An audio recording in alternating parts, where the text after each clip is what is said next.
Is going on, guys? Welcome back to another episode of Flying Brian's Garage.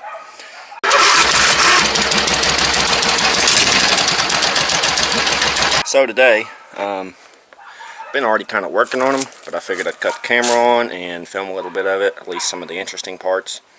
The van and the truck are both being worked on right now. Start off with the van. Radio's bad. I don't like touchscreens. I'll show you the style radio that's in it. It's a Pioneer AVH-X2S00BS. Now, I damn sure side with the BS because this is bullshit. You see this fancy looking radio here. Well, touchscreen mechanism is going haywire, and it's pushing whatever buttons it wants to push. And I also found out this is the reason for my parasitic draw. It's the radio. I think it's staying on somehow, like something inside of it's staying on. Because when I open the door, you know, anybody that's familiar with a 2000s or up GM, when you open the door after you take the key out, it shuts the radio off. Well, it does that in this van. I just think something's staying on. Because ever since I pulled the radio fuse, the parasitic draw is gone. But we also found mice in the van. And I found where they're getting through the firewall and into the van.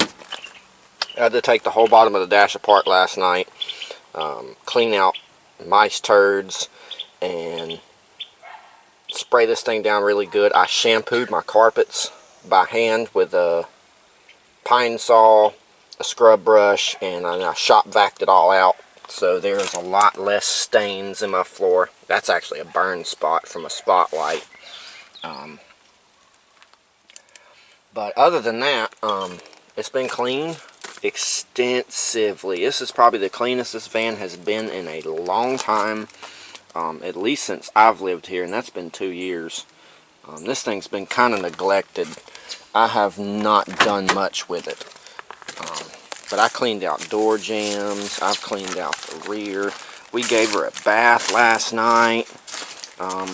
Every cupboard and everything has been vacuumed out and pine sawed. I also sprayed some rodent stuff in here to get them to piss off. And we also cleaned out quite a bit on the back end. So really all we have left to do to the van, I also fixed the windows because they were really hard to go up and down. All we really have left to do to the van is fix the radio. And I think that's it for this. Radio and maybe, you know, check over a few things. But other than that, everything's working. So, definitely radioing this old girl. And fixing that spot in the firewall where they're coming in. So we can eliminate them from getting in the van. And we've eliminated them from the van. And we did find the source that they were staying in. I wasn't thinking, and I had filled that up with some of my sleeping equipment for when I would go camping in this. There was a couple of pillows in there. They were in the pillows. So I actually was able to take them and throw them in the fire pit and burn them before the mice was even able to get out of the pillows. So we solved the problem. We just need to finish solving the problem. So we'll do that in today's video. We got to go get some parts from the parts store. So we'll do a little running around here in a little bit. Also, I've been working on the truck. And thanks to my good friend Mike at the car meet. He's the one with the lowered OBS Chevy. That looks clean as all get out. I have to say it. I hated lowered stuff until I met that guy. And if you're watching, yeah, you can laugh, Mike. You've converted me.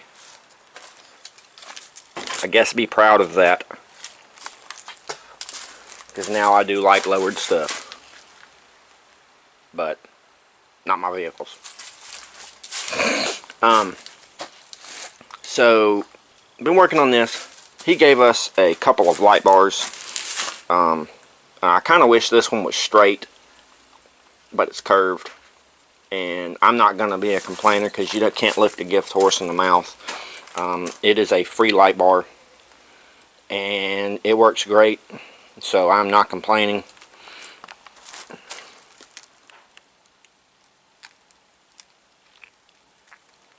I love the light bars. He also gave me a 52 incher. It is the same exact size as the one on the hood on the van, and it has no brackets. The only curved spot on this truck is really over the windshield here. Everything else on this truck is square as all get out. So this 52 inch curved is going to get brackets made, homemade brackets, and of course I'm making them. And they are going to go inside here. So when I close the door, everything's nice and concealed, and then the bracket will come out on each side, up and over and up for the light bar to mount to. So we will be mounting a light bar to this truck at some point, either today or tomorrow. There has been some stuff I've done to it. When we were at the car meet, Advanced Auto was getting rid of some stuff. They gave away some stickers, and I got this Ford sticker for free.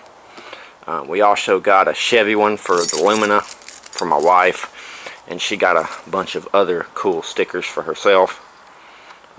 We got our whip antenna mounted.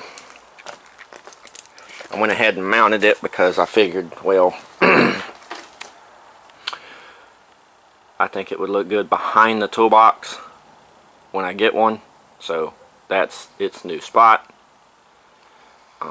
Also, Mike had also given us a 90s OBS Chevy bumper that was very wrinkled up, and I have spent hours heating and beating and heating and beating this bumper back out straight. This part was very wrinkled here, as you can see. I had to make a relief cut to bring it out because it was actually pushed in. But our plan for this bumper is, what I'm going to do is I'm going to make a custom bumper out of this for this Ford. If you notice, it's short on each side, so I'm going to come out. I'm going to make a new steel topper that goes back, and it's going to come to the edge here, and it's going to go all the way, big flat surface, and it's going to be cut out for this. It's going to come out the same exact as the front bumper does, because the front bumper comes out about an inch or two off of the fender. And I'm going to turn these cubbies right here, is what I'm going to make them, and I'm going to turn them into a step like the new Chevrolets have on their rear bumpers. They have a step on each side. I'm going to turn it into that, and then maybe add some D-ring hooks or D-ring mounts, and then we're going to also have 2 light pods, one under on each side pointing back for nighttime reversing in dark areas, loading stuff, mowers, whatever. So that will also be in this video. I do have this bumper welded to the brackets for the bumper itself, but they're not welded to the truck, so it's still removable. But if I did have to get a new bumper, I would have to get new brackets, because it didn't line up quite well, and I don't want just 2 bolts in it, so I'm going to weld it and bolt it, because I'm going to be pulling with this bumper, and I want to make sure that it's going to stay on the truck. So yes, I hate that I have to put a 90s OBS bumper on a Ford, but it's free. It's not costing me shit. It's better than what was there. There was no bumper. And big thank you to Mike. Surely appreciate you, buddy. He was going to throw this away. He had also given me a box for 212s. Nice box, too. And come to find out, it is the same exact box that I already had, but it has a lip on it. So now, that box that he gave me is going to go in the town car when we get it fixed. I put the original 212s box that I had back in Alumina with a 1200 watt amp, and it's beating nice. Put it in the trunk, no vibrations. It's just great. So then we were able to take out the system that was in Alumina, which was two boxes. It was 112 in one box and then 110 in one box.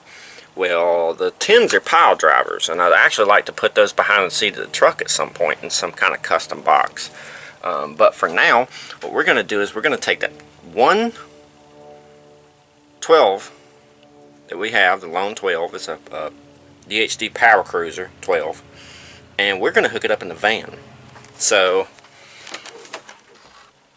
we have our box there with our Power Cruiser in it, and we will be wiring it up as well when we hook up the radio. So I can't wait to hear it. I think it'll sound pretty good. It's not going to have an amp, but I'm going to push bass strictly to it. I have a way I can wire up subs onto a radio and push the bass straight to the sub. I'll wire all 4 speakers just to the fronts, and then wire the rear 6x9s to just the sub, just one port to the sub, and then push all the bass to the rear, and it sounds pretty decent.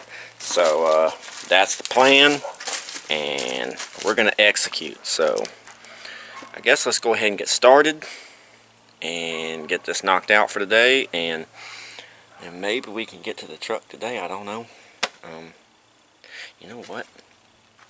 I think we're going to start firing the truck up because I had the battery on charge all night. I tweaked our carburetor and it runs excellent now. It was choking out and flooding. I noticed that the Holley was way out of tune, and what it did was someone tweaked the float up too high, and it was actually flooding out the carburetor. So now we have our float adjusted properly, so when our float window is just right there, and when we shake the truck it just trickles out just a little bit. We got our idle air screws adjusted. Everything is adjusted great, and it runs flawlessly.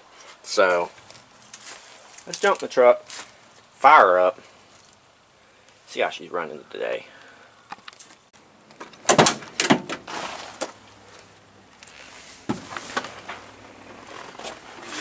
Let's take our windshield off.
Probably going to put it on here at some point, make sure she's right.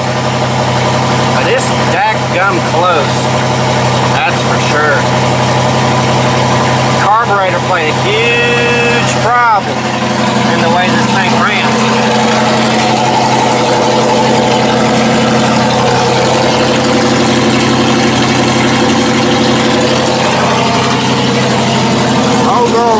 good now.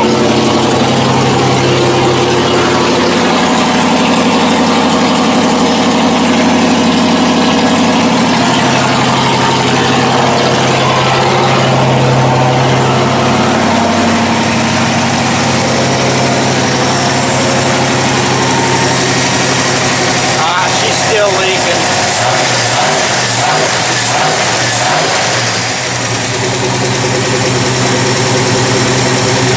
I gotta fix that carb leak. It's leaking out of the top. So that's something else we'll have to mess with. But listen to her idle.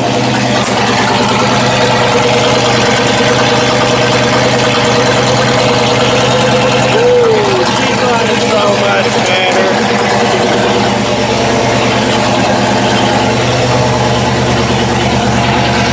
Let's kill it and then try to refire it up. Just like that. Running like a dream, guys. She's running like a dream. Alright guys, just stopped off at our latest hardware store. We got this great stuff. Gaps and cracks, sealant foam. That's what we're going to seal our firewall up with. And let's go ahead and go to the parts store. And need some butt connectors. So let's go get some butt connectors. Maybe we'll see Butch and we'll go back to the house and get to work on this old girl. Alright, just stopped off and saw Butch at the Advance. Got us some butt connectors. Looks like I've been riding around with the hood open the whole time. Yep, it was open. Look at how clean she looks though. Man, looks good. A lot cleaner than it usually is, that's for sure. Not too bad. Well, let's go ahead and get back to the house. Finish up what we got to finish up on the van, which is just the radio and the sealing the front firewall. And then old girl is ready to go. So then we can start focusing on the truck and get it finished. So let's get back to the house. Get to work. Yes, Marshall. Look who I got waiting on me. Oh, the boy. Come on. Come see Daddy. What's up? Huh. What's up with the boy? What's up with the boy? Oh, what's up with the boy? He's a good dog. Alright, well, we're back here at the house and we're going to go ahead and get started. First thing we need to do is go down to the Dodge van and I need to pull out of the dash the installation bracketry for this radio, and then we'll go ahead and start installing. So let's go ahead and get that, get to work. Alright guys, came down here to the old Doge to get the stereo little bracket thingy. As you see, it's kind of hard to see, but it's there. This little guy here. Need to, well, I am going to eventually here. We're going to turn this into a mobile shed. So I want to power it by something under the hood, and then we're going to turn this into there's going to be a cab area, of course, and then nothing but storage and stuff in the back, you know, car parts, anything of that sort. That way it's nice and sealed and mobile. So we will be doing something with this van at some point, but I did notice something. The headlight's full of water, so we need to go get a drill bit.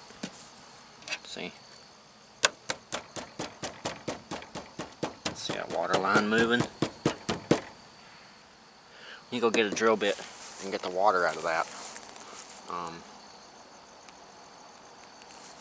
That way it won't corrode. So we'll run up to the van, get a drill bit. We'll pop that out, and then we'll get on to, yeah, tackling the rest of the old girl. Come on, Marshall. Alright, we got a drill. We're gonna drill 2 holes in the bottom of both headlights.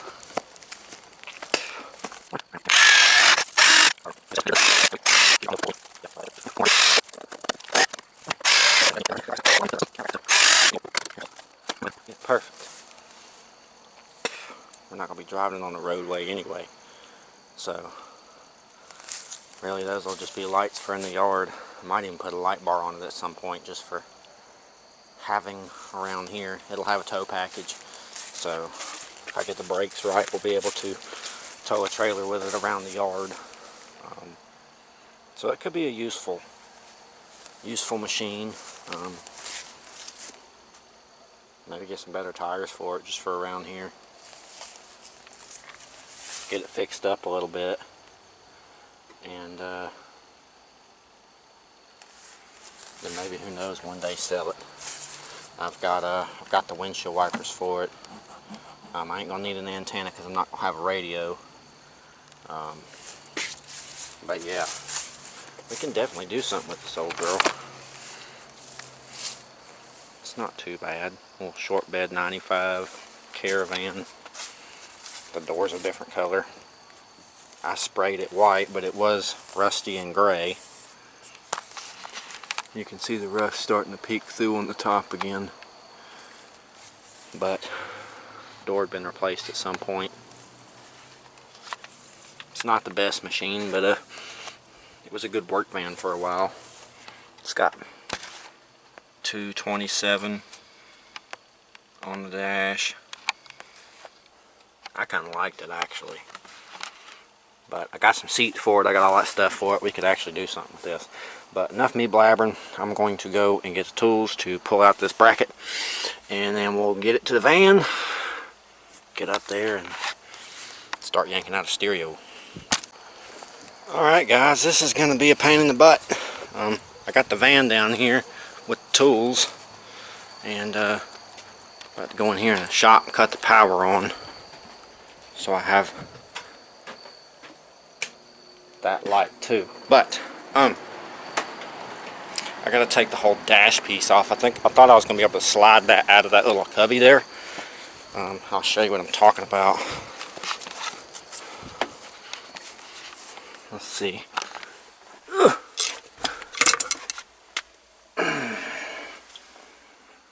This right here, I thought I was going to be able to kind of like shove it back and turn it and then twist it right out of here, but it is like blocked by something. I guess the other brackets back there, so that's not going to work. What I need to do is take this trim off here. That way I can weasel this out of there. I might be able to just pop it. No, it's got screws. Oh, shit. Yeah. That sounds about right. Alright, well, let's see what they are. Phillips heads. Let's see if we can get them out without pulling the damn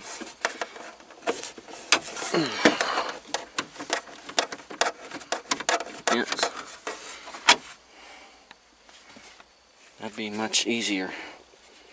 I've got another screwdriver in here. I think we'll put the camera down and do this off camera, and then I'll just pop back on here when I have it in hand.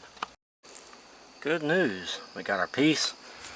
It actually wasn't that hard. I didn't have to pull off the whole piece. I was actually able to pull out. So this is clipped in instead of screwed, so pull out the cup holder and ashtray here, unclip this. There's 2 screws under here.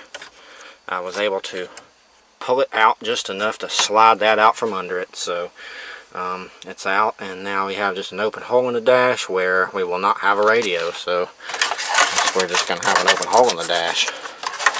I might use it for something. Might make a cubby out of it or something. I don't know. But yeah, we're done in here. So let's take the van back up there and start getting to work on it.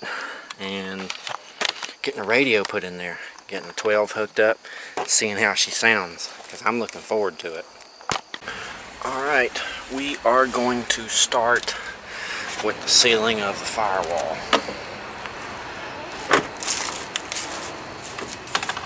See if I can get that. That's going to be hard to get to.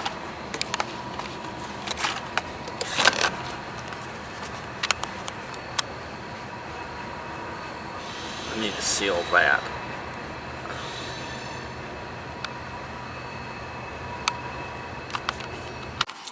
Well, it's ugly, but I got it sealed inside and out.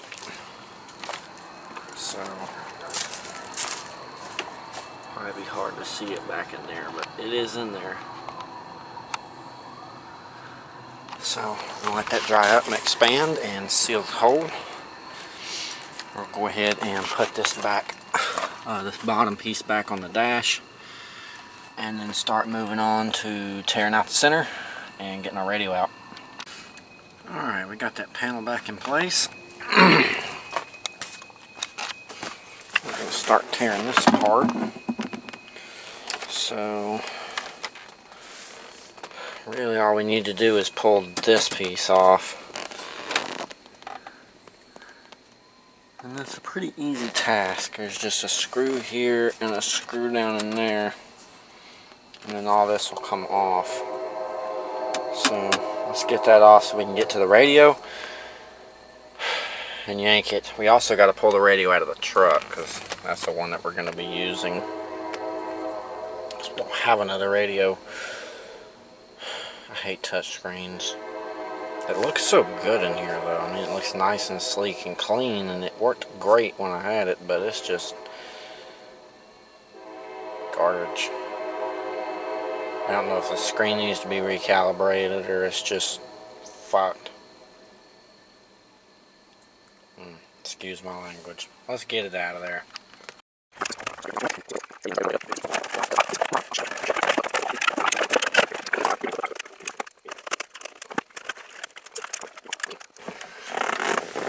Sit the floor.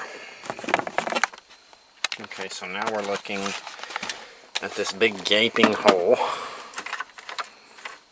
with all this wiring here. That's the plug for the back of this radio that is sitting in the floor. That is garbage.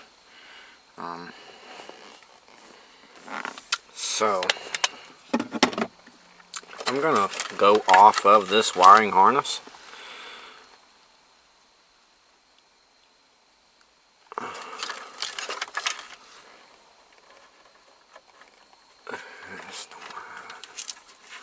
Okay, I don't know if this radio is going to have all this stuff.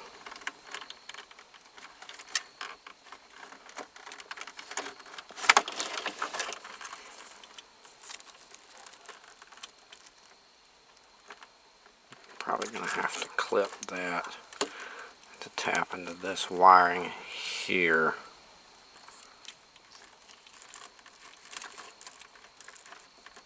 Yeah.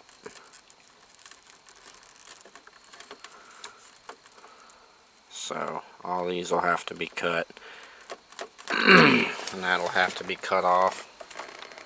We'll wire our new radio up. First thing we need to do is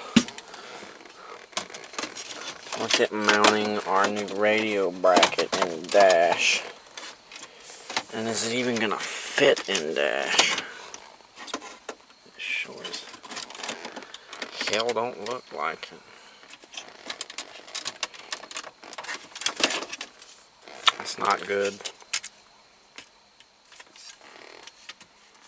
Well, what can we do about that? Alright, I got some thinking to do. Alright, been working on this for about an hour now, but good news is, had some extra parts in the mower shop down there in one of the drawers for installing stuff. So I found this piece that technically isn't a bottom, but I glued it to the bottom to act as a cover for the extra space, and I just spaced it just enough and screwed it in, and now we have a cubby for a single DIN radio. So we're going to go ahead and pull out our wires, go ahead and rewire this to the new harness for this radio and hook it up, get it put in, and then all we'll have to do is wire up our subs to the rear. We're going to put a 10 in here as well in a separate box. So let's get all this wiring out of the dash so we can hook it up to the new radio and start getting things wired up. Shouldn't be too hard. Alright, after an hour or so, we finally got our wiring harness done up. And I'm going to put this in the... And yeah, that's a remote wire. I'm not going to use a remote, so I'm going to get this put up in the dash. First I need to plug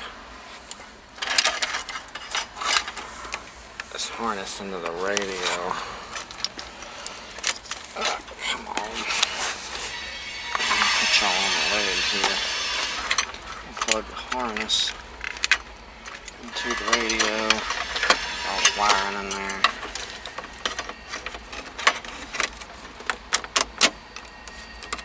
And then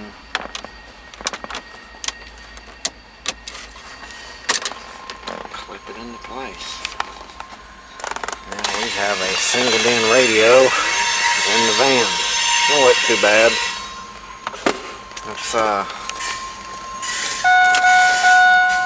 cut it on. I'm going to have to hook up the fuse back up to the radio because I have it disconnected. So let me go hook that up under the hood real quick, and then we'll cut it on again and see if it works. Alright, take two. We got our fuse in. We're going to kick the key over. Does it kick the radio on? Yeah. Yep, sound out the speakers.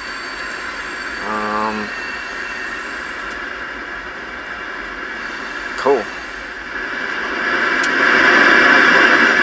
Good deal. I guess it's just time to tweak it now. So that is done, and I guess tomorrow we will focus on the truck, getting it finished up. We got quite a few things to do on it, so I will see you guys out here again tomorrow, where we will be working on the old Ford. You know, I said I'd see you tomorrow, and that was a lie. So I totally forgot that we had the subwoofers hook up. So we have the DHD Power Cruiser 12 there in the box, and then we have the Pile Driver, Pile Power 10-inch subwoofer in another box that we are hooking up to the 6x9 ports and pushing all the bass to the rear. So that's the plan.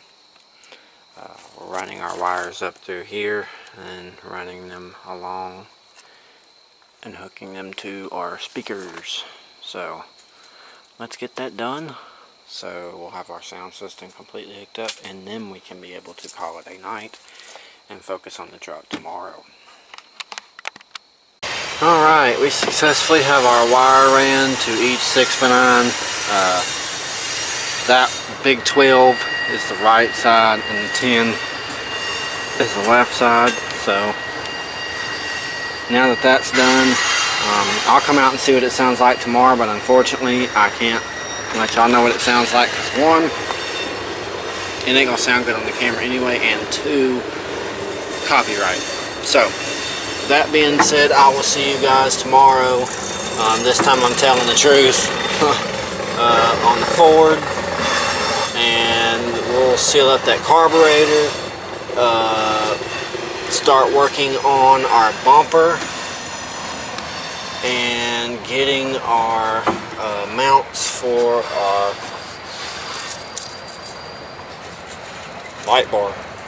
It's going to mount on the roof, made and fabricated and installed, and we got to check see why the alternator isn't charging, and a couple other small things. So that being said, I'll see you guys out here again tomorrow, where we'll tackle yet again some more screwed up vehicles. Alright guys, it is the next day. Just to catch y'all up, we were out here last night putting in stereo and speakers in the van, and I figured I'd go ahead and show you what it looks like today. I got it tweaked. It sounds pretty good for something with no amp. Not a whole lot of beat, but there is a little bit. There is our radio. It's just a cheap $20 dual that I've had for some years. We made a cover for the bottom to turn the double din into a single. Looks pretty good. Then we have our DHD Power Cruiser 12 sitting there in the corner. I probably will secure that box at some point, but for now it's not wobbling or anything, so it's good. We got another box on the other side back there. I'll show you that. I know I showed you all this last night, but I figured y'all want to see it in the daylight. So we have a pile 10 is wedged in the corner there. Like I said, they're both hooked up to the 6x9s in the back, and the 6x9s are also hooked up, so it's got a pretty decent little sound system in it now. It's a lot better than what it was, that's for sure. So now that we're done with that thing, and I really wish I could let y'all listen to how it sounds, but like I said, number one, the camera speaker is not going to pick up the bass. It's just going to be crackly and crappy sounding. And number two, copyright. So therefore, this is all you get. I got to get a cover for the top up there to cover them holes. Otherwise, the interior is looking really sharp.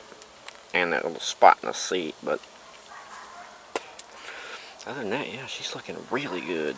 Way better than it did before. So clean. Love it. Almost like driving it again.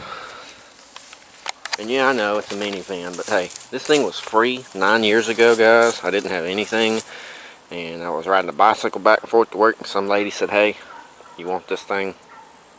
And I took it, I rebuilt it, and I've been driving it for, I think, about around 9 years now. It's been a good van. Transmission was gone day one that I got it, so and I've been driving it like that for 9 years. So I'd say she's been a pretty good vehicle. It's one of the reasons I drive a minivan. It's paid for. Runs good, pulls good, can't complain. So, with all that being said, we're going to get on to the Ford. First things first is we got to fix a carburetor leak. We have a leak on our carburetor where we adjusted our float bowl, or our float, not float bowl, the float. We adjusted the float and it created a small leak, so I'm probably either going to cut some gaskets or take some ones off the old carburetor. Not sure yet, but we're going to go ahead and tear into the old Ford and see what we can do on this girl today. Alright guys, so we are diverted from the truck. We have something to take care of. Wife just pulled up in the driveway and was like, why does the car sound like this? So it just sounded like that when she just pulled into town. So the idler pulley has completely left the chat. Look at that guy. It broke clean off, shoved itself up into the timing cover, and yeah, belt's all loose. So I've got to go and get a pulley for our tensioner. We'll also have to get a new belt because that's pretty dry rotted there. Look at all that. Yeah, it's old. So we're going to go ahead and replace this and get it done. So we got to make a trip to the parts store, get some parts real quick. Then we're going to come back here and focus on the alumina, I guess. Guess we'll just make a video of working on every deckum thing. And then once we get this fixed, then we'll get to the truck. But this is a bit of a priority. I can't believe it just came apart like that. But luckily it stayed on there and kept the belt on there good enough to get her home. So, that's a good thing. Well, come up here to the Advance. We got a belt for the car. Pulley's on order. Come up here and get that tomorrow. Alright, so, like I said, don't you piss on that car.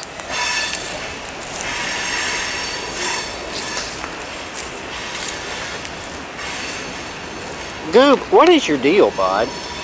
What are you after? He's been intently sniffing for a minute. I don't know what he smells, but he smells something. So the alumina, we'll probably go ahead and pull off the part real quick, but the pulley is not coming in until tomorrow. So therefore, we're not going to be repairing this tonight. This will be a tomorrow job. Let's pop the hood and go ahead and pull off this belt and tensioner. Because that thing is wasted. Yeah, I see what it looks like in my hand. Well, we got our tensioner out. Looks like the timing cover is fine. It just cleaned the surface, really. But there is the pulley, and whoa, she is disintegrated. But the tensioner's still good, so that's a good thing. Boy, she's hot. Yeah. That pulley is donezo. Alright, we're done with this for the night. I got the old pulley and everything cleaned off of there. The only thing is there is the bottom of the bearing race. And I'll bust that off tomorrow when I get the bolt loose, and we'll put the new pulley on and be good to go. So for now, I'm just going to set these parts in the floorboard, and then we will be done with this for the night. We'll come back to it tomorrow with a new pulley on that existing tensioner, a new belt, and she will be good to go. Alright, so our leak was here, right here at our float adjustment. So I took our nut and screw off, and the gaskets on it are wasted. I guess from me just learning how to tune this thing, I wasted the gaskets of it, but that's no big deal. I have a roll of gasket maker. We will make us a gasket about that size diameter on the outside, and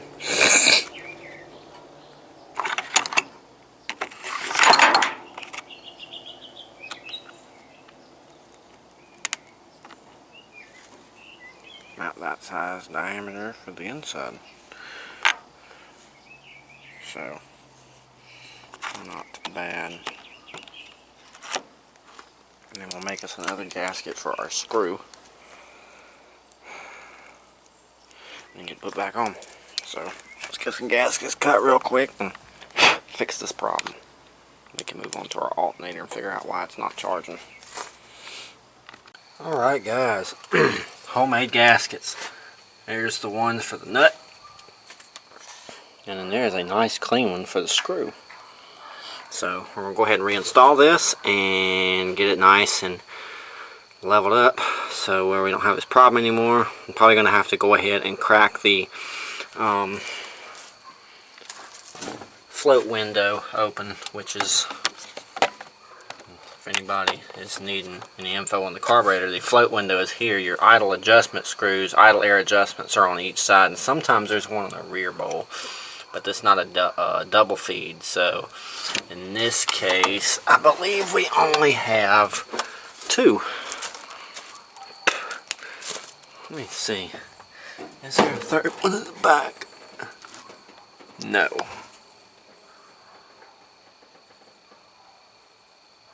So there's only one. Okay.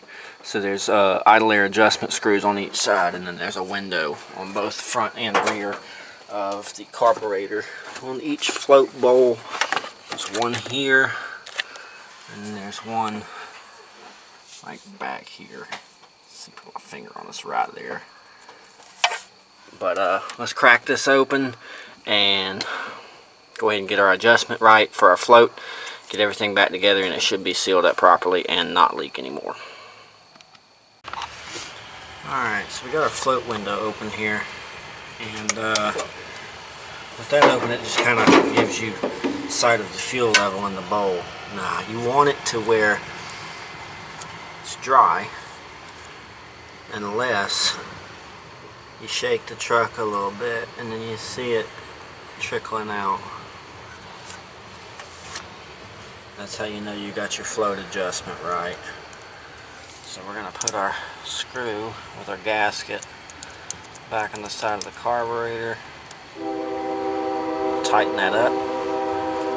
We will tighten our float adjustment here. That is a 5/8 wrench and of course flathead screwdriver. Get that done and the leak should be fixed. Alright, we have our adjustments made and tightened down. So everything has a gasket on it. It should be sealed. So let's fire up the truck and see if it's going to seal itself off. Alright, got a little gas in her and our fancy tank over there. That's a high class tank.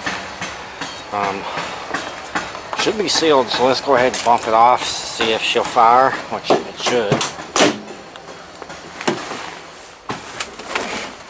And if that's sealed, we can move on to the alternator issue, which I hope it is fixed. I need to be able to do that alternator, get it over with. Let's see, where's the keys? I got too many keys to too many things. Okay. Ground fell off the block. Start switch. Let's pump our accelerator 3 times, prime it.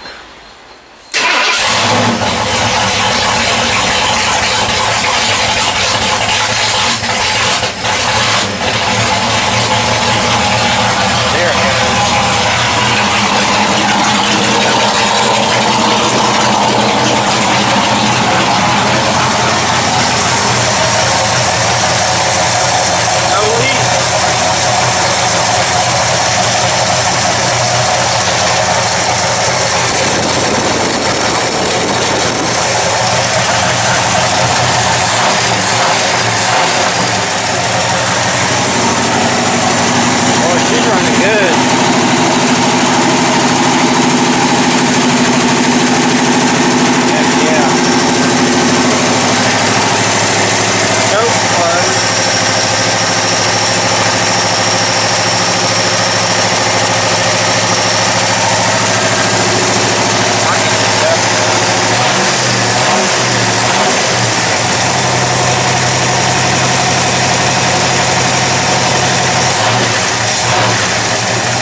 sounds really good. But I'm going to kill it before I kill myself with carbon monoxide poisoning in here.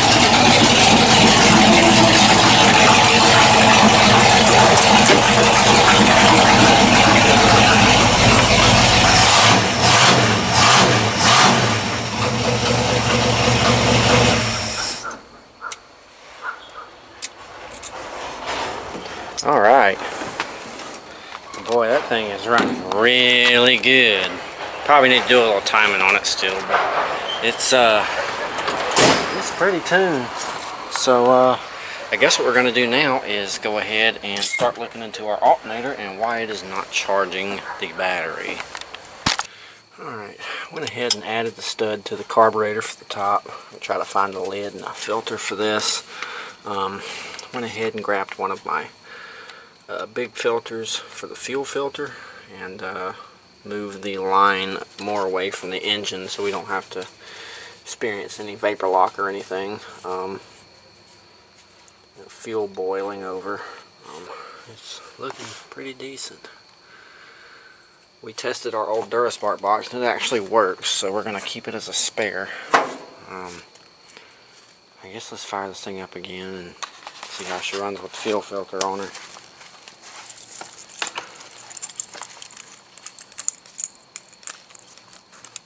Plus I need to get pressure back on that line again because it does not have it right now. Goob, you might want to move, bud.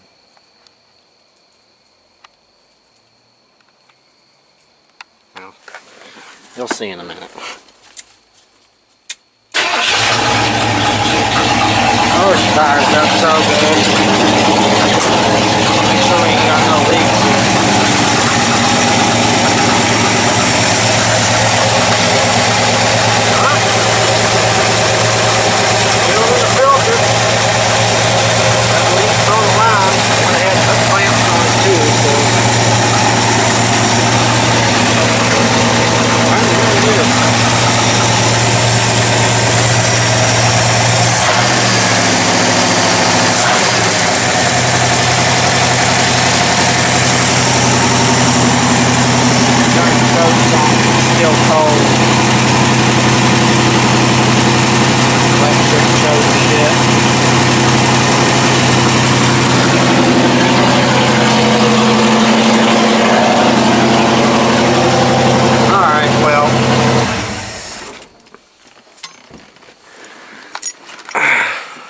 We got our fuel line holding pressure and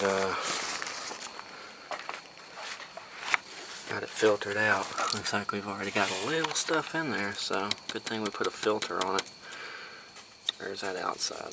That's actually on the outside. No, there's a couple little particles in there. I see it. So, heck yeah. Let's figure out this alternator real quick. I don't know if I'm missing some wires or what. But there's a couple more connections on the back of this thing. There's one right here and one right here. The only wires I have going to it are these two here that are joined. There's one down in the bottom. Down here where my finger's at. And then there's the positive lead going in right there. And it looks like it runs up to, looks like this fusible link. So we went ahead and pulled our alternator. I got it here in hand. We're going to clean this up and the connections and make sure everything's wired up right, make sure we're not missing any wires, and then reassemble everything, get our belt tight, and see if we can get this alternator to start charging this battery up some. Alright, we got our freshly refurbished alternator here. It got all the terminals cleaned. I even cleaned up the housing all the way around it, so it looks really good actually. I'm going to go ahead and put it back in place and need to figure out what wire goes to what.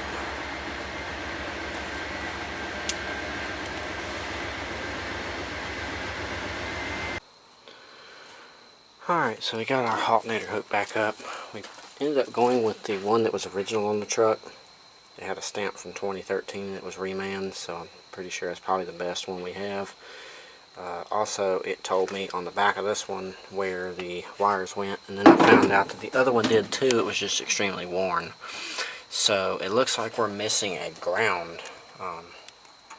So we're going to come in here and run one to a spot on either the engine or the body itself, and hopefully when we fire it up we'll have a charging system that charges the battery and don't have to worry about the alternator anymore.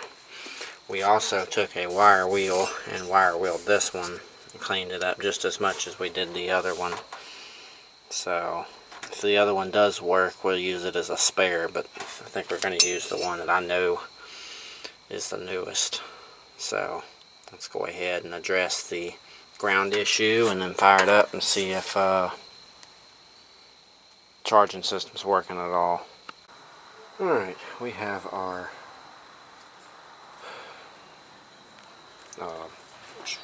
voltmeter hooked up. We got our ground ran self-tappered there to the fender and to the ground spot. I'm pretty sure I have this wired up right. We're about to find out real quick. I'll fire it up. I know it's loud and it's late, but I'm gonna fire it back up. See if I can get it to charge.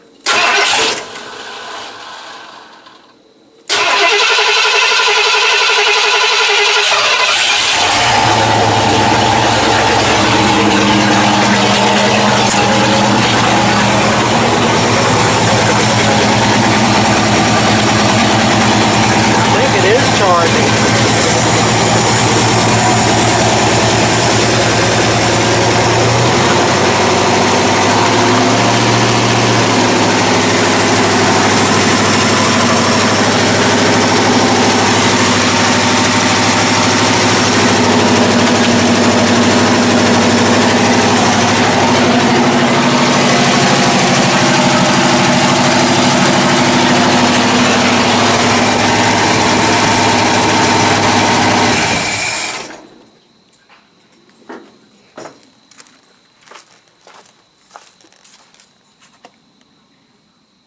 No, it is still not charging. What the hell is going on with this thing? Do I have it hooked up backwards? Like, I don't understand this damn thing.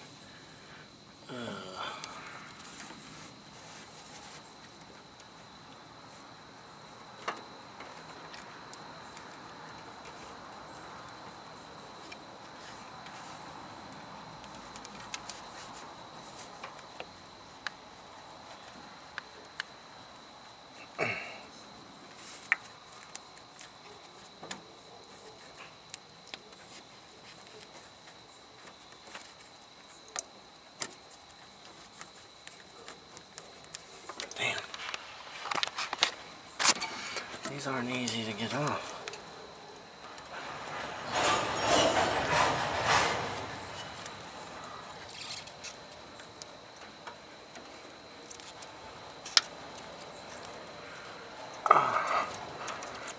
There we go. There's one.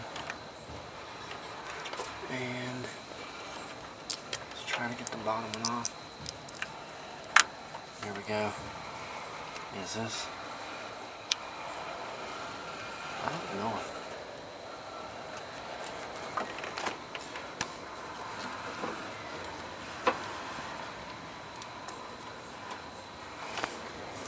Maybe it was backwards.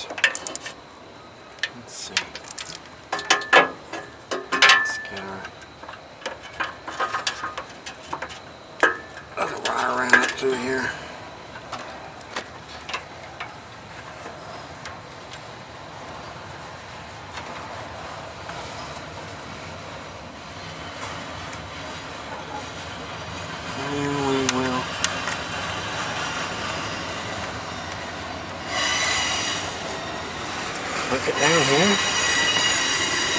Fits.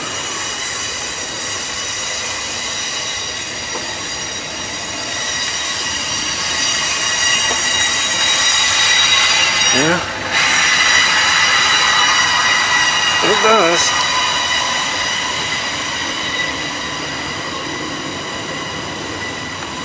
Hold on. I feel like these are a different size.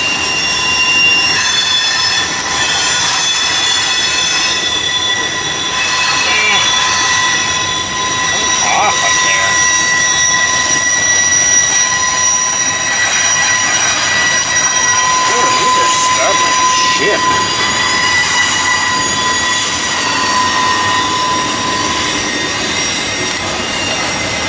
Okay.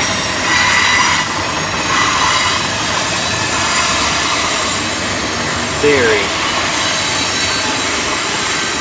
Ah, come here.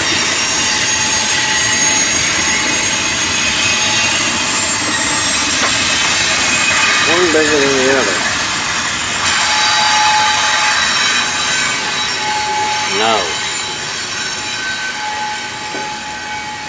It's not. So, back to what I was thinking. Let's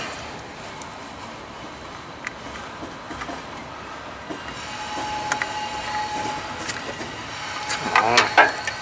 Get out of my way. It is so hard.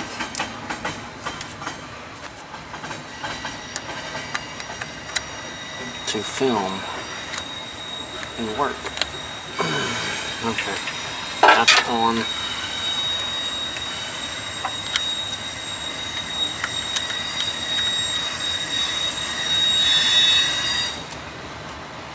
That's on. We got 12.86. Let's fire up stuff again. See if it's charging now. I hope so. I hope so. Because if not, that means the alternator may be bad. Or I might have something wrong with the wiring.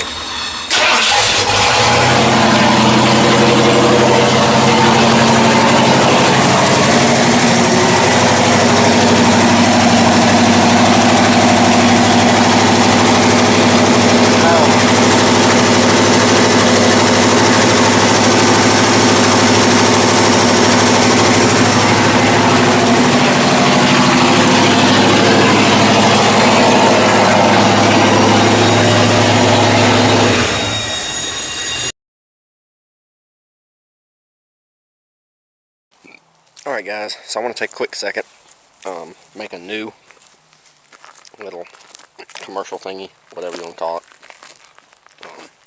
Y'all be sure to go like the videos, or YouTube likes that.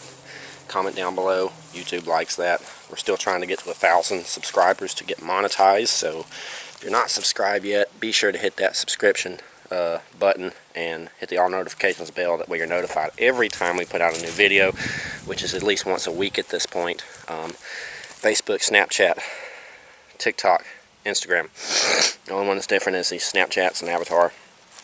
The rest of them are the same profile picture as the YouTube channel, so you can go to those platforms, type in Flying Brown's Garage in the search engines. You should find me, and we post different content to those as a sneak peek to what is coming. Also, be sure, if you want to, come join us on Facebook at Flying Brown's Garage Mud and Race Mowers. We have a group where we're trying to build like-minded folk to come around and share your builds, share your ideas, and maybe even plan a get-together ride or something. So y'all be sure to check out all those things and stay tuned for the newer videos. If y'all want to check out some of the older videos, we got a bunch of stuff back there in playlists. So if you're feeling a little like in a little Flying Brown's Garage mood, y'all can go back, watch a bunch of old videos, and stay tuned for the newer ones. And let's go ahead and get back into the shenanigans of the video.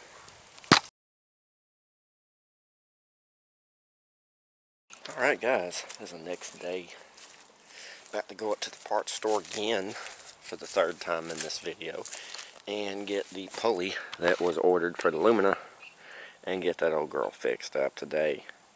All we got to do is put the pulley on the tensioner, put the tensioner on the engine, put the belt on, and that is fixed. So I guess let's go ahead, jump in the van, head up to the parts store, and grab what we need for the day, and get some things done. Alright guys, back from the parts store once again. So, here's our tensioner. This is old belt. I'll probably put it in the trunk just to have it in the car, just in case. Because this still is okay. We could use it to get us somewhere. Like if it was this belt snapped on the country roads, I could use this one to at least get to a parts store. So it's worth saving. We got our pulley.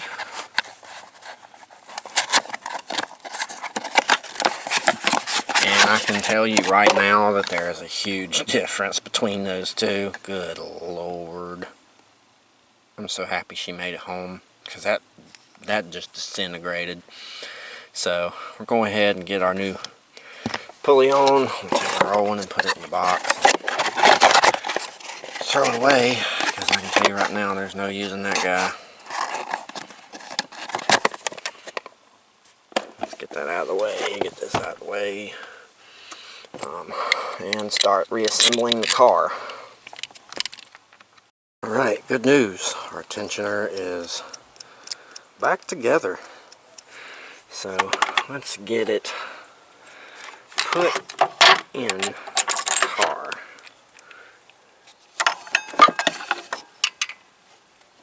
Get it lined up. And get it lined up.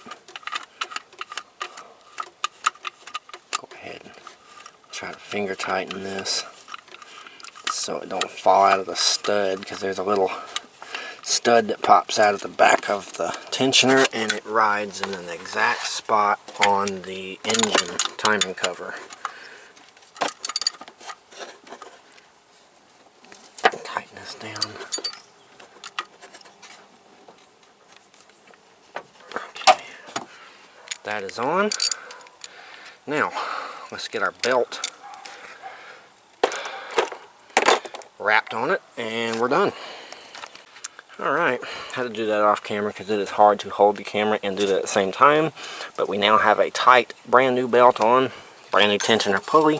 Tensioner is holding tight, and everything is in alignment the way it should be. There is a belt diagram here, but I tend to remember the belt systems on these 3134s because I work on them so much and so frequently. But with that being said, everything's done, so let's go ahead and remove our tools off the top of the car, fire it up, see how it sounds, and see if anything else needs to be addressed before we send her out on her maiden voyage in this thing. I think it should be good though. Alright. The true test.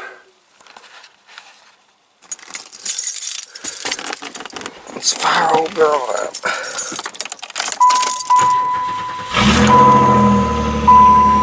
Sounds good.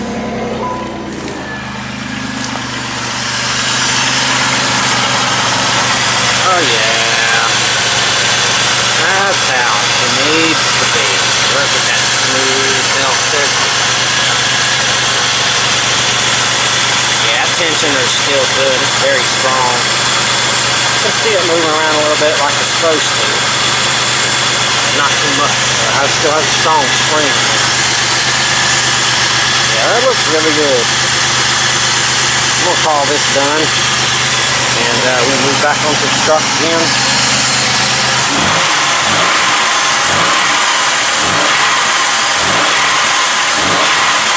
Oh yeah, very throttle responsive.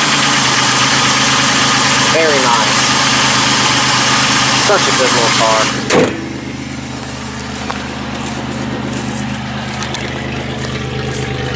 And I love it straight pipe. There's the dump out.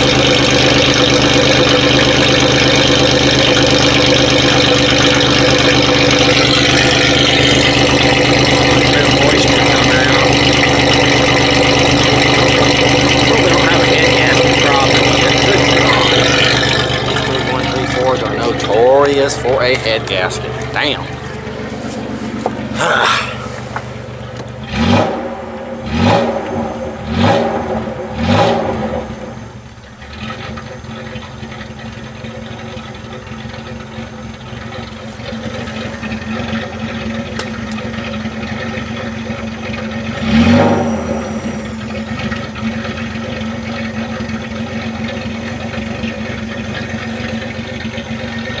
Not sounding so good.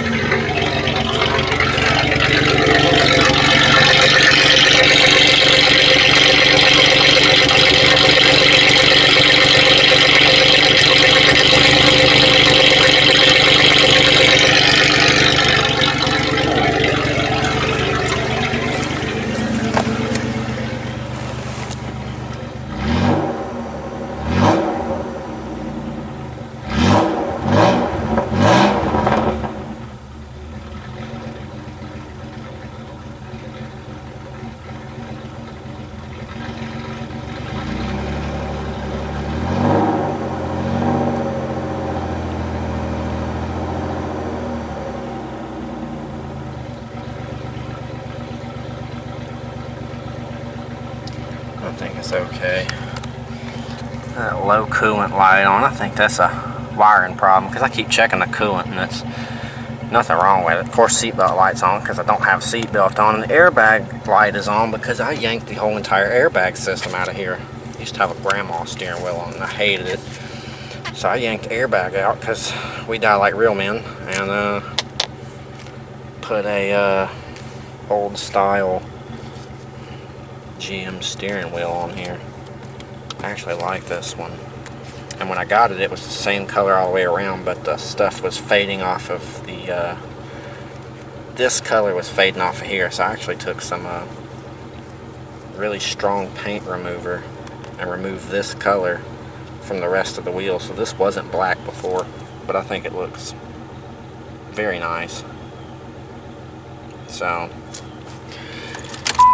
looks like she's good to go. I'm gonna try to start it again. Yeah. That's good. So, we're gonna go ahead and move on back to the truck and see if we can figure out this charging system. Alright, back on the truck. I'm actually in the process trying to help someone on Marketplace that messaged me on one of my ads, try to help him find some performance parts for his mower build, and can't find it anywhere because I don't know if they even make a billet flywheel for a lawnmower styled 14.5 Briggs overhead valve single cylinder engine. So I actually messaged John at Cars and Cameras to see if he might know of anywhere, or does it need to be custom made, or is there a place that manufactures it? So honestly, if he messaged me back, to be kind of cool. Does anybody out there on the videos know where to find performance parts for Briggs like that? Is it only a horizontal engine that they, or horizontal shaft that they make performance parts for, or do they make performance parts for a lawnmower style vertical shafted engine? I don't know. Never really looked into it. I've always rebuilt and used the old parts, so actually to know would be kind of cool. Maybe one day I'd be in the market to, you know, maybe be fancy and build an awesome race engine, put it on one of my mowers. But we're back on the truck.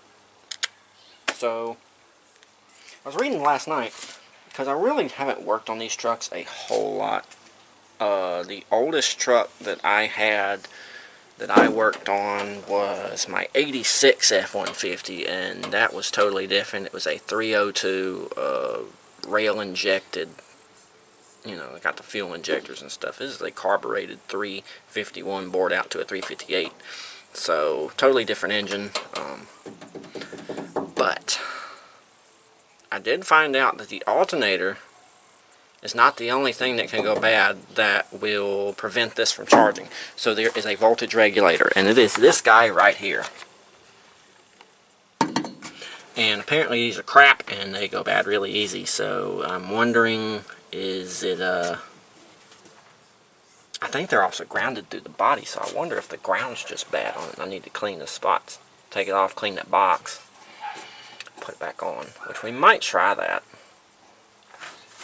Make sure all the terminals and the connections are clean inside of the plug, because that is a main issue. They get corroded and the wires get all messed up. So we might want to inspect our wiring harness here, make sure everything is good. And then what we can do is take this box off, unplug the plug, make sure all the connections inside of it are clean, make sure all the terminals on the box are clean the box, clean its mounting spot, because like I said, I think this grounds through the box itself. And then just check the rest of our wiring, make sure our alternator is hooked up properly, and then test it again to see if maybe we have charging. Probably gonna move it out here though, so let's do that real quick. Alright, gonna put our hood down. And then we're going to move the truck forward so we can work on it outside instead of inside.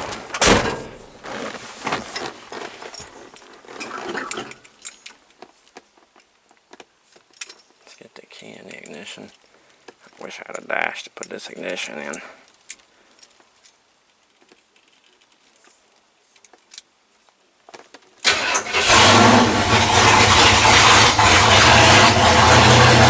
Watch out, Marshall!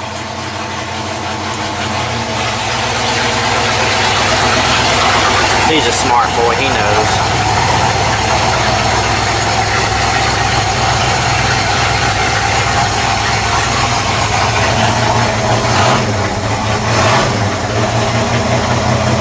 Horse sounds good, oil pressure's good.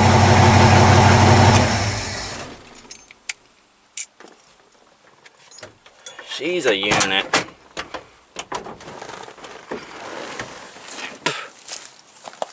She's most definitely a unit.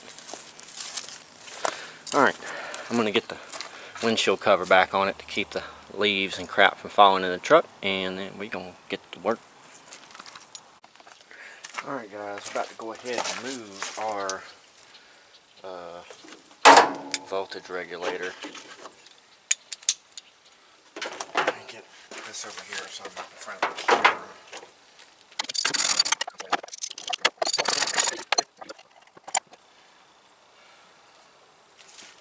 There's our, turn the screen around, make sure y'all are in the camera. Here's our regulator box. Just looks like this. It's a very basic box, but I think there's a way we can test continuity in between our connections.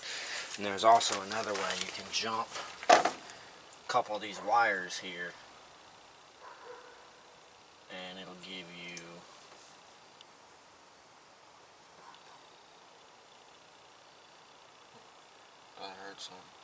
it'll give you a connection, and it'll either charge or it won't. If it charges, it's the regulator. If it don't, it's the alternator. But you don't want to leave it like that too long, because it will overcharge and fry a bunch of shit. You can sit there with a voltmeter and like legit watch it climb in voltage, which is no good. I did just remember that we were supposed to hook up the voltmeter in the truck last night, and I never did that.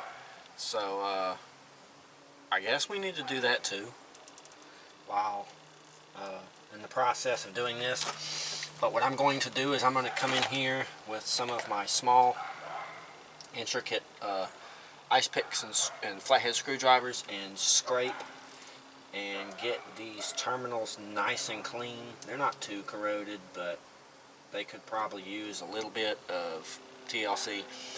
Get these nice and cleaned up, and then we can worry about cleaning up our box, cleaning up our connections here, because like I said, I think it grounds to the body. So yeah, let's get all that cleaned up, and then we'll hook our voltmeter, or our voltage gauge, up to the truck so we can get an accurate reading with key on, key off. And then we'll go ahead and hook everything back up, see if we made any difference. And if not, we'll probably go ahead and run some tests, see what's what. And I'm kind of hoping it is this regulator, but I'm also kind of hoping it's the alternator, because if it's the alternator, I have another one. But who's to know that one's not bad too. So I guess let's get into doing some preparation, some cleaning, and see if we can get this thing working. Alright, we got our location cleaned and our spots where our screws are. We've yet to clean out our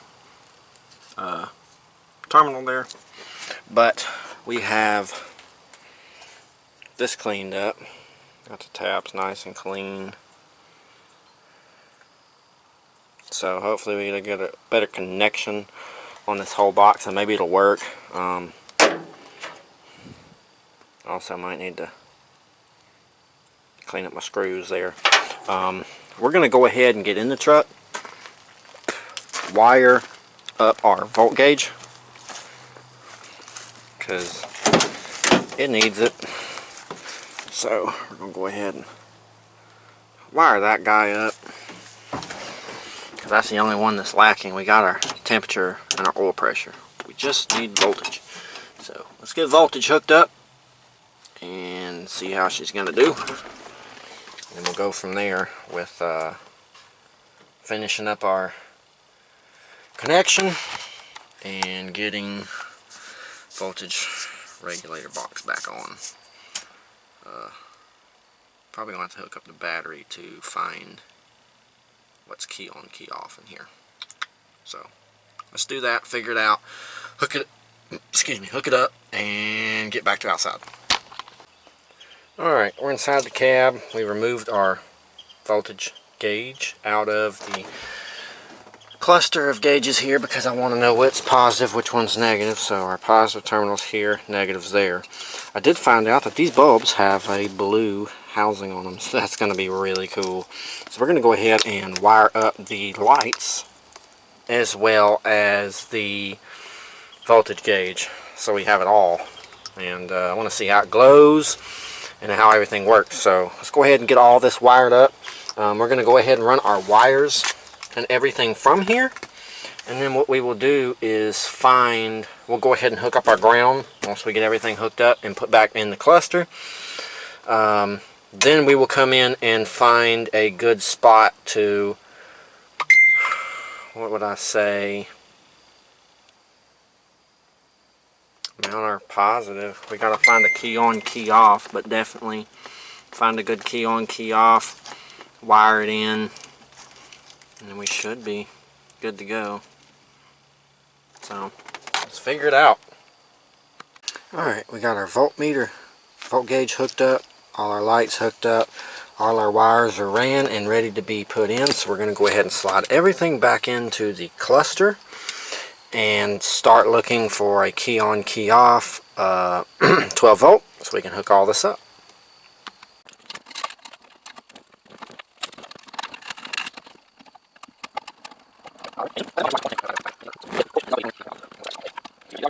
Alright, everything is hooked up except for we need to get a ground and our positive hooked up.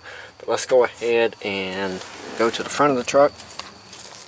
Starting to lose light here, but I will solve that problem. I probably need to go in and cut my porch lights on to give me some light out here. Here in a second we will hook up our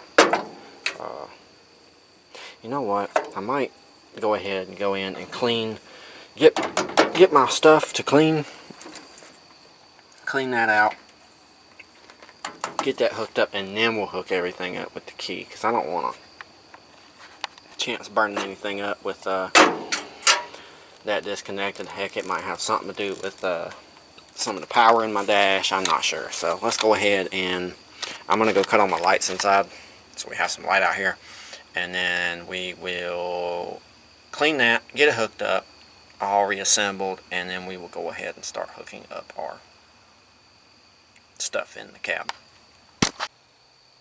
Alright, it's time to do the old key on, key off.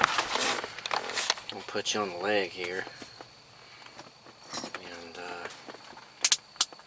I'm not going to be able to show y'all voltage.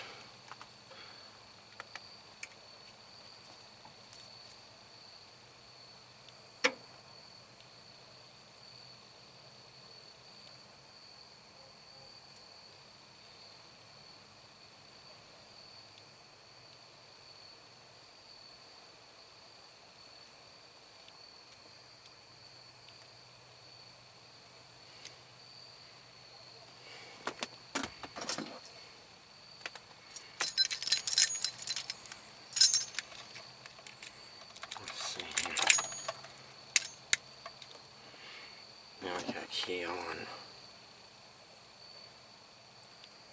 Still nothing.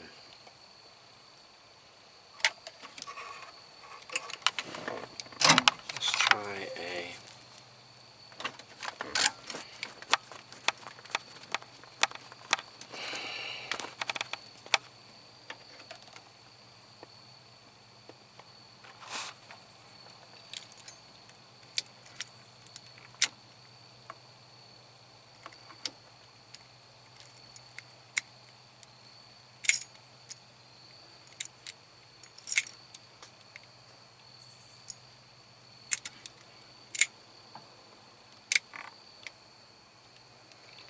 damn. Where's key on, key off power?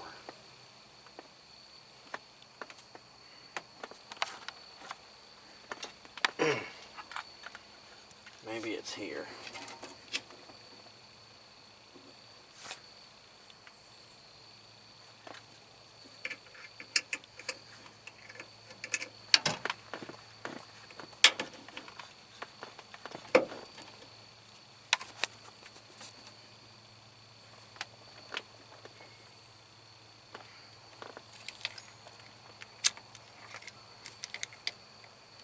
Mm-mm.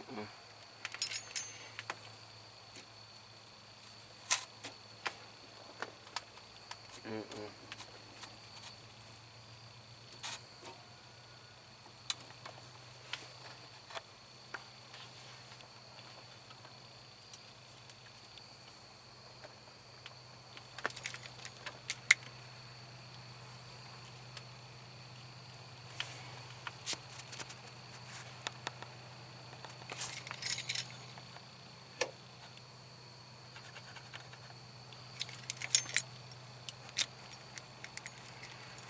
Damn. Can't seem to find one. I just have to hook it up and unhook it for now.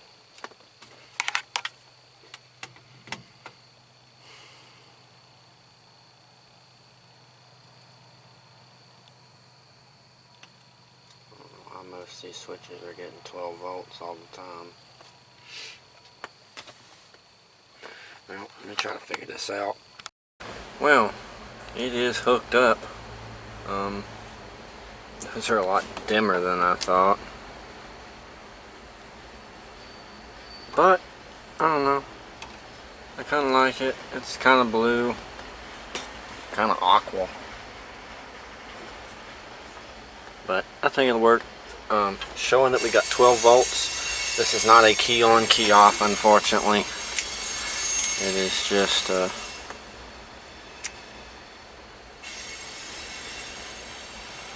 like to plug it in and unplug it and all that stuff until I find a key on, key off. But this will get us temporarily by.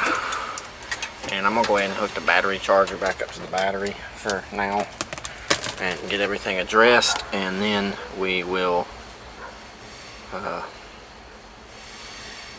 see about seeing if this thing's charging or what it's doing.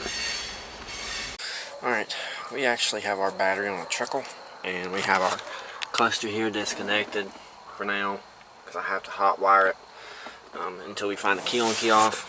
But for now, what we're going to do is I had originally rigged up the Dodge door window cranks to this truck.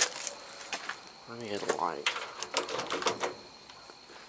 And they are not right, and they stripped out. So we have some Ford replacements, and I need to fit them into the door panels.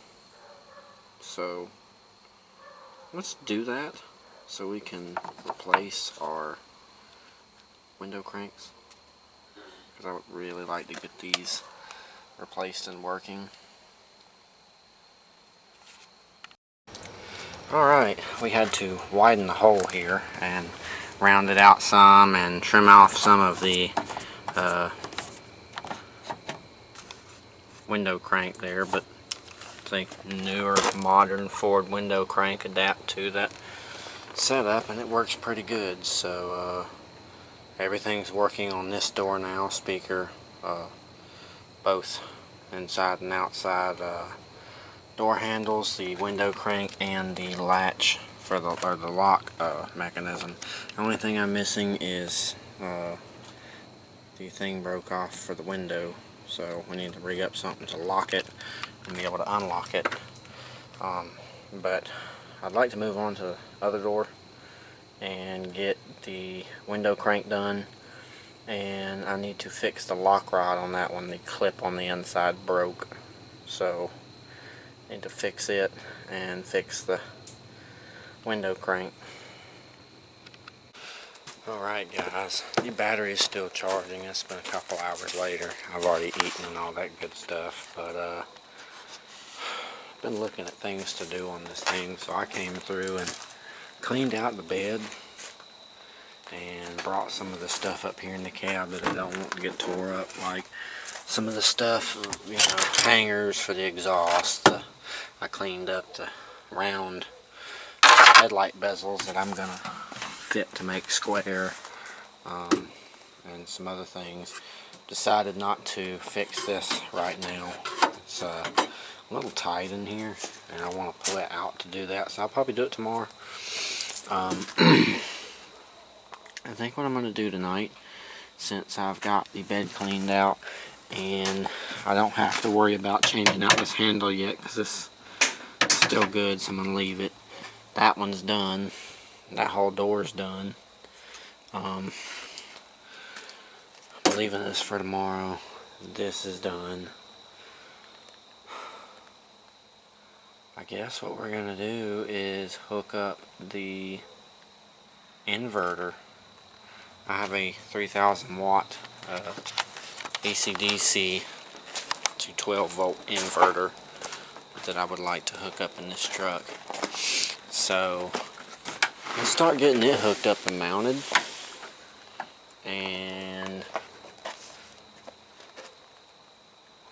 I don't know, might try to find something else after that, might call it a night, we will see.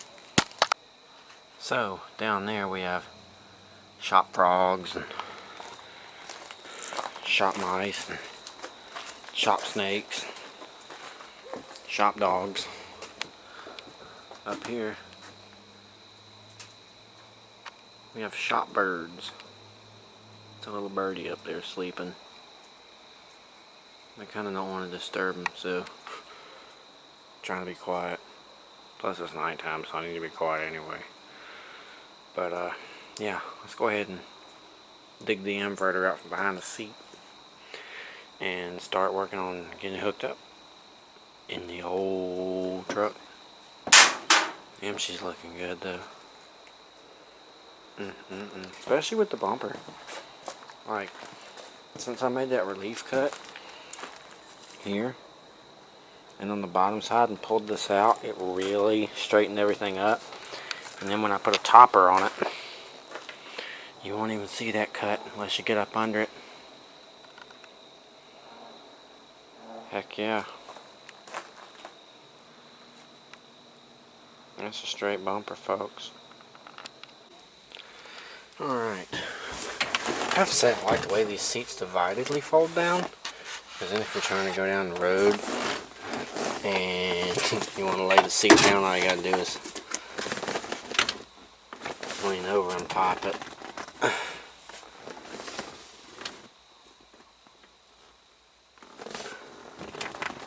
And pull it forward. You got all that access. But here we are. 3,000 watt power inverter.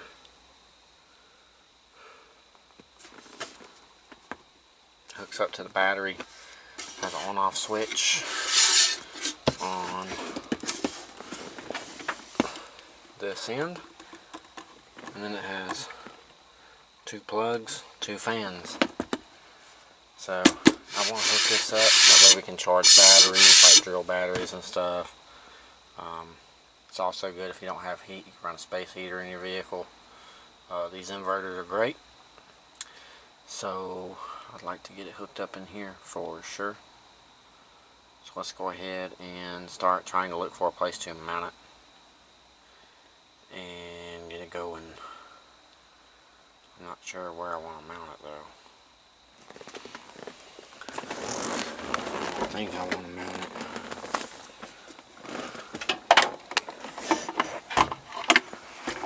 down here. No,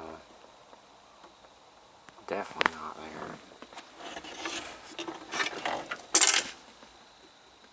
What's that noise? There's something in there.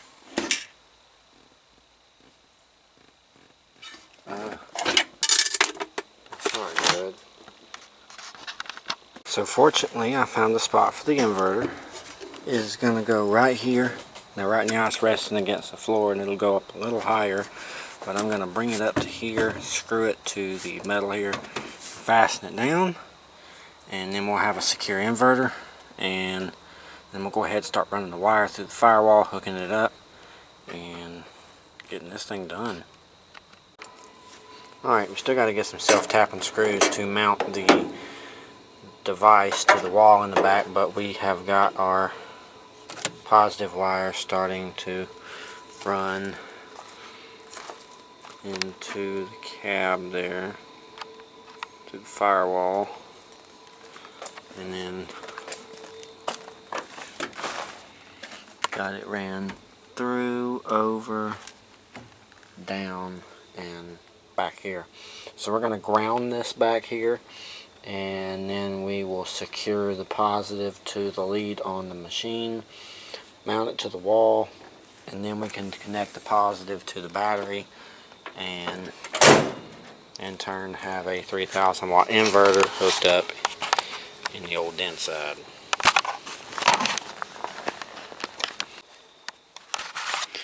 Alright guys, I'm about to call it a night, but we did get a decent bit done on the truck. Like I said, we were waiting to fire it up till tomorrow and see if our charging system's working, but we do have our battery on charge. We have all of our stuff hooked up here, and all we got to do is hot jumper it to hook it up to see our voltage and our lights for tomorrow. I did not hook up the inverter to the power yet, because I want to be able to monitor it, and I'm going in tonight.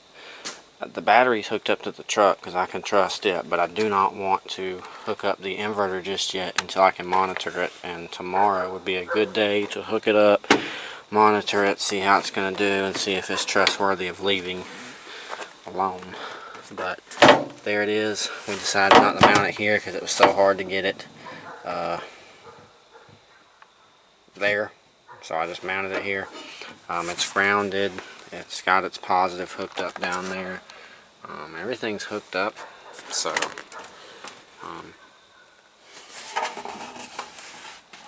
all we got to do is tomorrow hook up the power wire to it, monitor it, see how it's going to do, and if it's good, it's good. And when we get carpet and everything, shit, give me my light back, damn it. When I get carpet and everything, it'll cover the wiring and shit of that sort, so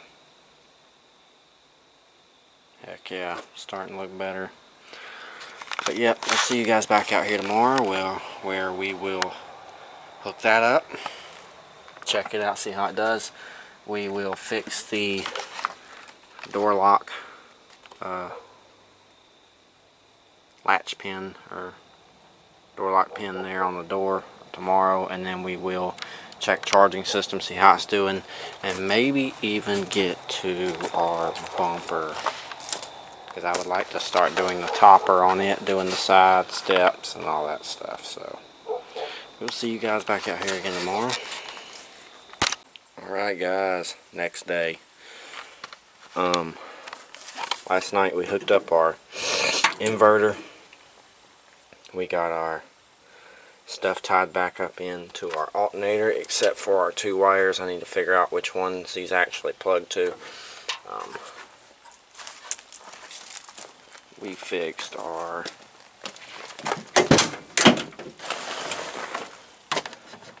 window crank.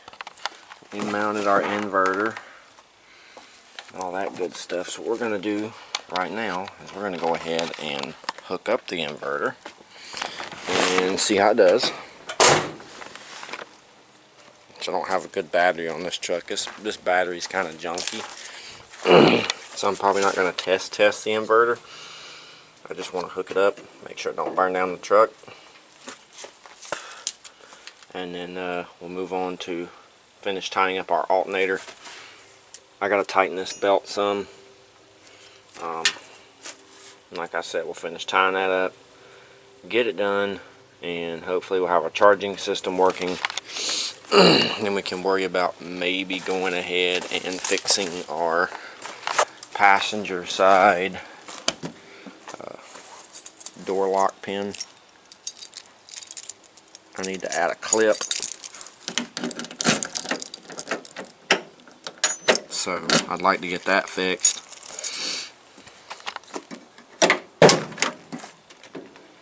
And then maybe get to starting to make our brackets for our light bar.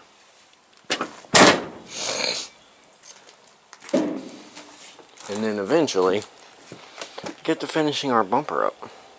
So a lot of work to be done. So I guess we need to get on and get to it. Let's start with our inverter. Alright, as for the inverter, I'm wondering, should I hook it up to the terminal itself? Or should I hook it into my solenoid down there? That's a good question. Maybe the solenoid, actually. I feel like it'd be better to tuck it down there. Let's see how it looks. Alright, so we see it running from in our firewall across. And I think, honestly, its good home is here, because I can screw it to the fender and then run it up to our battery side of the solenoid. So I like that. I think it looks clean. Let's get that secured, and we'll get us a couple self-tappers, self-tap that to the fender, and then we'll come through here and take our nut off, put on the terminal lead, and be good to go.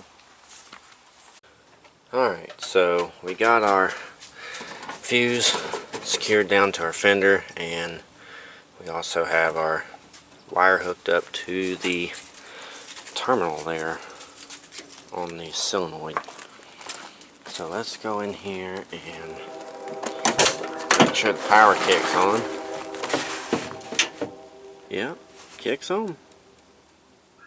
There it is, green light.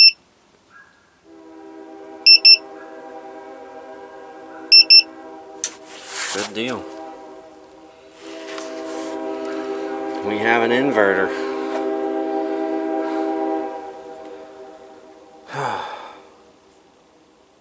I don't think that battery has enough juice to pull it, though. That's why it's beeping. It's saying battery no good. But that's all good. I'll get a battery for it eventually. I just at least the one that I have is working for now. Alright guys, I think I'm going to be calling this video here. We're getting kind of long. There's still a bunch of stuff to do, but that'll just be in another video that we'll do on the truck, and just the truck. Ton of work to be done around here, so but I hope you guys enjoyed the video. Go down there and leave a like if you did. YouTube likes that. Comment down below. YouTube likes that. Subscribe if you haven't done so yet, and hit that all notifications bell. And YouTube likes that. So we're still trying to get to 1,000 subscribers. So if you haven't subscribed yet, be sure to hit that subscription button, all notification bell. That way you're notified every time I put out a new video, which is once a week. You can go check out Facebook, Instagram, Snapchat, TikTok. Only one that's different is the Snapchat. It's an avatar. The rest of them are the same profile picture as the YouTube channel. You should be able to go to those platforms, type in Flying Brian's Garage in the search engines, and you should find me. We post different content to those, kind of like a sneak peek. or heck, some of the content don't even get seen on YouTube, so like me being an idiot. But like I said, I hope you guys enjoyed it. I'm going to finish up this video and get it edited, and then I guess when it stops raining, whenever that is, we'll start with the truck again, with the back bumper and the light bar and getting it tuned right and all that stuff. So if y'all want to watch some more videos, there's a ton of them back there. Just go search or go look at the YouTube channel. Bunch of playlists to play. You can check those out too. And y'all stay tuned for the newer videos. Oh, we also have a Facebook group now, Flying Brown's Garage Mud and Race Motors. So if you want to come over there, chat with us, join, be a part of it, show us your builds, talk about ideas, all that good stuff. It's just kind of an area for all of us to come together, mingle, and share what's going on. So till then, I will see you guys on the next episode, where we will be back on the truck trying to get this thing a little more ready for the road.